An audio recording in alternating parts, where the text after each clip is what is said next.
Every single day, they'd wash this trash can. They even gave it a name fit for a god. They actually worshipped it like a shrine, bowing to it several times a day. This ordinary trash can had become the most precious thing this father and daughter owned. But one day, someone broke in and stole it. The man rushed straight to the police station to report it, but the cops thought he'd lost his mind. I mean, who in their right mind steals a trash can? Not only did the man get slapped across the face, but this man, he was like a raging bull, showing a stubbornness that didn't match his lowly status at all. He latched onto a pillar in the station and wouldn't let go. No matter how many big guys tried to pry him off, the plaster cracked, the pillar gave way, and everything mounted on it came crashing down. The same scene had played out at his daughter's school once before. When his daughter Jody was wrongly accused by the principal, he'd clung to a pillar then too, refusing to budge, until the principal apologized to her. This act of clinging to a pillar symbolized the only anchor of faith he had left in a crumbling life. It was the rawest, most helpless rage of an ordinary man facing injustice. Jack's outburst soon caught the attention of Inspector John. John was sharp and ruthless, but rotten to the core with corruption. He had a habit of pinning cases on scapegoats and closing them quickly, while squeezing money out of the victims along the way. He was about to pull his gun and scare this so-called madman away, but what Jack did next left everyone in the room stunned. He pulled a thick stack of cash out of his cloth bag, offering a 500,000 rupee reward, all to recover a trash can worth barely 300 rupees. The air in the station froze instantly. A flash of greed crossed the corrupt John's eyes. He knew right away, this was no ordinary trash can. But what he didn't know was the secret behind it. 13 years ago, an out-of-control truck slammed into a roadside house. The impact tore the building apart, and Jack's daughter Jody was saved by that very trash can. That's why father and daughter treated it like a deity. Even after Jack told them the story, the chief still felt something didn't add up. But since Jack was offering 500,000 rupees, hunting for the trash can wouldn't hurt. The chief led his men to search Jack's home and the barbershop where he worked. They found nothing unusual. The only mildly suspicious thing was that Jack had 1.5 million rupees in savings. That got the chief's wheels turning. Could there be hidden treasure in that trash can? So the chief called Jack in, fishing for clues about whether the can held some other secret.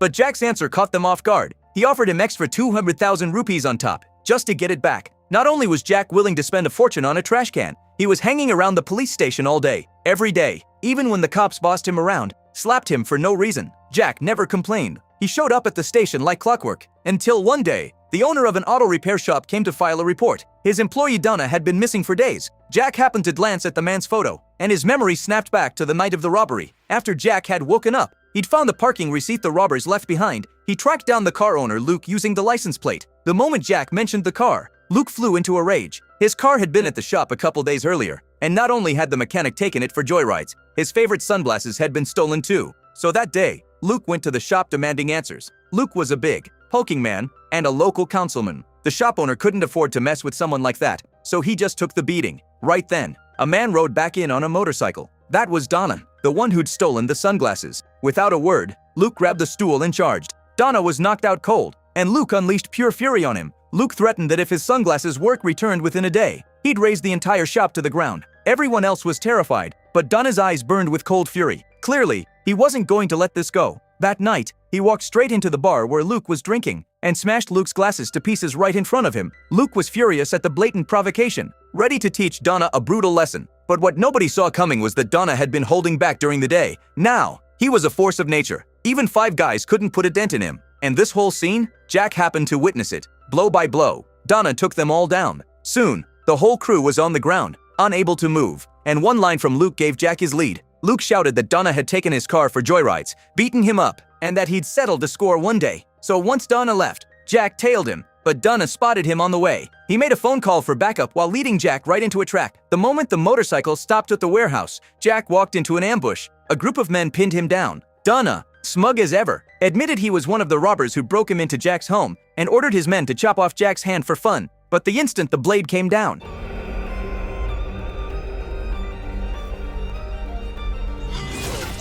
it turned out Jack's earlier passivity was just to confirm Donna really was one of the robbers. Now it was showtime. He pulled a straight razor from his waistband and took down Donna's accomplices with ease. But while he was busy with the others, Donna grabbed a bottle and blindsided him. Donna snatched a blade from one of his men. Jack was hanging by a thread. At that critical moment, Jack erupted with terrifying strength, slamming Donna against the wall, completely immobilized. Against raw power like that, Donna didn't stand a chance. Even with his men piling on, nothing could stop Jack. He took out Donna's crew in seconds. With a scream, Jack pinned Donna to a piece of equipment. Once Donna was helpless, Jack started interrogating him about the other robbers from that night. He learned one of them was a cop. Right after saying that, Donna made another sneak attack on Jack and used the moment Jack hit the ground to escape. but there was no way Jack would let him slip away.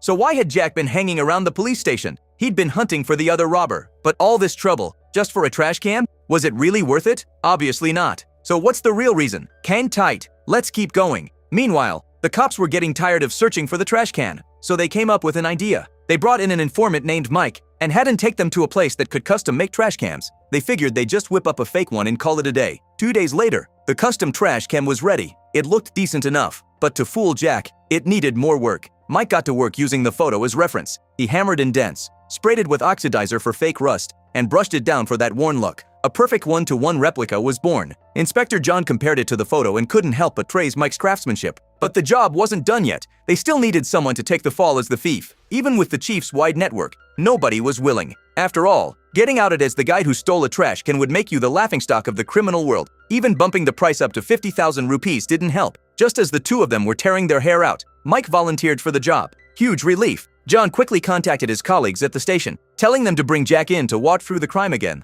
so Mike wouldn't slip up during his performance the next day. But this retelling revealed the secret behind the trash can. The truth was, the crime had happened to Jody, his daughter. Jack had lied from the moment he filed the report. Everyone assumed Jack was the victim, but it was actually Jody. And what really happened that night was far worse than what Jack had described. Jody's eyes had been blindfolded by 3 robbers. For a girl barely in her teens, the terror was unimaginable. She fought desperately to escape, but was met with merciless beatings. Jack had been out buying her shoes at the time. The style was popular, so the owner had to fetch them from the warehouse, which delayed Jack for a long time. Meanwhile, Jody not only had her leg broken, she was assaulted multiple times by 2 of the robbers. When Jack got home, the sight of his daughter shattered him. As a father, seeing his child suffer like that, beyond the guilt, there was a hatred that could never die. So Jack staged the scene to look like the house had been robbed, and used that to file a report at the station. But his real goal was to track down the man who did it and avenge his beloved daughter. The trash can was just a cover. It had been sitting under his daughter's hospital bed the whole time. It was the last shred of dignity a father could preserve for his daughter in a society that's so cruel to female victims. That lie was a shield against gossip and the trauma of being judged twice. Sharp viewers might have already noticed. One of the robbers Jack just described sounded familiar. Mike was about to faint from terror, because he was one of the robbers Jack was talking about. But with 2 cops right in front of him, he couldn't show it. Reluctantly, he accepted the job of pretending to be the trash can thief. The next day, the group brought the fake trash can to Jack's place. The atmosphere inside was tense.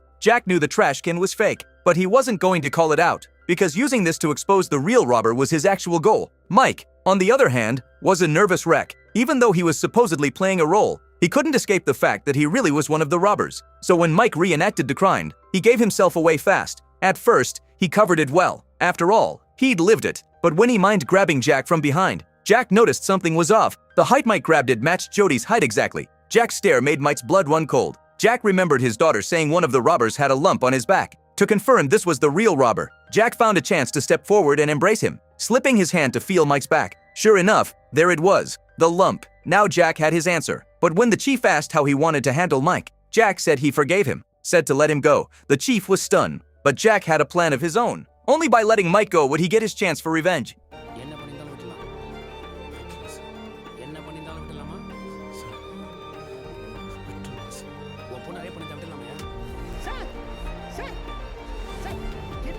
As it turns out, the chief wasn't just taking the money and running. They'd started with the missing Donna, found the connection between the cases, and pulled the truth out, but thread by thread. Then they set up Mike, getting him to confess his crime in his own words. Nothing more to be said now. The chief reached under the desk, pulled out a machete, and handed it to Jack. On his way out, they closed the door behind him. Soon after, Jack avenged his daughter with his own hands. Meanwhile, the chief and his team had tracked down the 3rd robber. Selvan was a deeply split personality. On the surface, he was a hard-working hardware store owner, a gentle, caring husband, and a loving, warm father. He'd carefully change his daughter's bandages and put real thought into picking out birthday gifts for her. But beneath that warm mask, he was a cold-blooded, brutal gang leader. His hands were stained with the blood of innocents. During robberies, he'd even cook meals in his victims' homes, and afterwards, in his sick way, he'd take a small item from the scene and give it to his daughter as a gift, wrapping his blood-soaked trophies up as symbols of fatherly love. But his daughter didn't like the gift. She tossed it into a trash can identical to the one from the start of the film. Selvan is one of the most masterfully crafted characters in the entire movie. A man who plays the perfect family man at home, yet destroys other families without an ounce of guilt, numbing his conscience with the excuse of giving his daughter a better life. This twisted blend of good and evil is far more chilling than any pure villain. With the chief's lead, Jack stormed the construction site where Selvan worked. The henchmen were no match for him.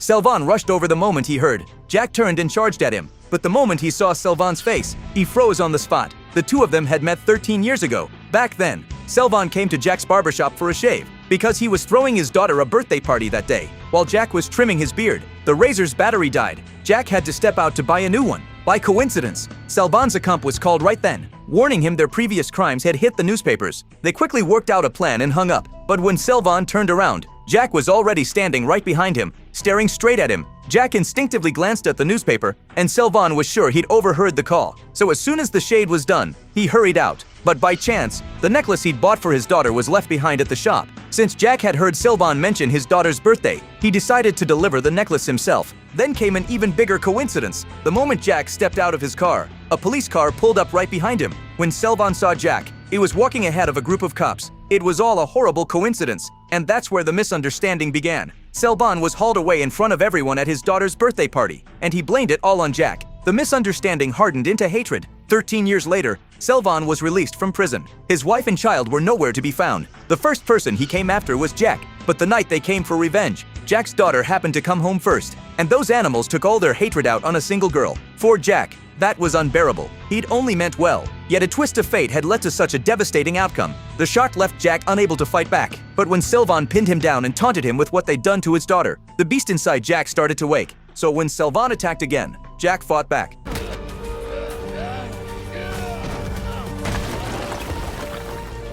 In the end, Jack lifted a stone and slammed it down, crushing Selvan's foot. The reason Jack didn't finish him off was because his daughter wanted to face her attacker herself. But when Jody arrived, Jack started having second thoughts. He begged her to leave. There was no need to talk to scum like that. But Jody was firm. Jack had no choice but to give in. Jody pulled out a bag of jewelry and threw it on the ground. Her words were heartbreaking yet powerful. Even though her body was wounded and her soul was scarred, she refused to let violence define her. Her calm conversation with Selvan was a complete spiritual victory. Jody was still in control of her own life, but after she left, Selvan spotted something painfully familiar in that pile of jewelry. That necklace was the very one he'd given his daughter all those years ago, and the truth came crashing down with one final twist. 13 years ago, after Selvan had been arrested, Jack went back with his wife and daughter to return the necklace. But Selvan's wife refused to accept something so tainted, so Jack went across the street to buy a different gift. And right then, the out-of-control truck slammed into the house. Jack's wife and daughter, and Selvan's wife, were all killed. Then Selvan looked up and saw something that broke him. The scar on the back of Jack's daughter was identical to his own daughter's. Selvan was Jody's biological father. Regret crashed over him.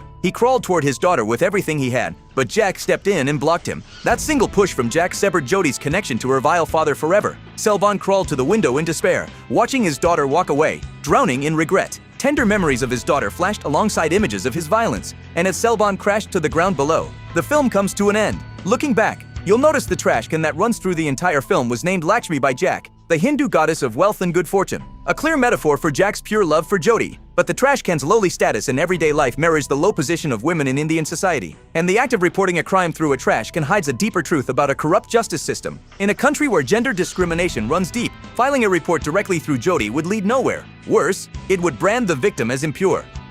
That's why Jack chose to report it as a stolen trash can and shelled out 700,000 rupees to keep the cops happy. But corrupt as the police station was, when someone crossed a line, the chief stood firmly on the side of justice. The reason he chose to help Jack was because he had a daughter around the same age. He took dirty money, but he hadn't lost his soul. That's the complexity of human nature. I'm Jack. See you next time.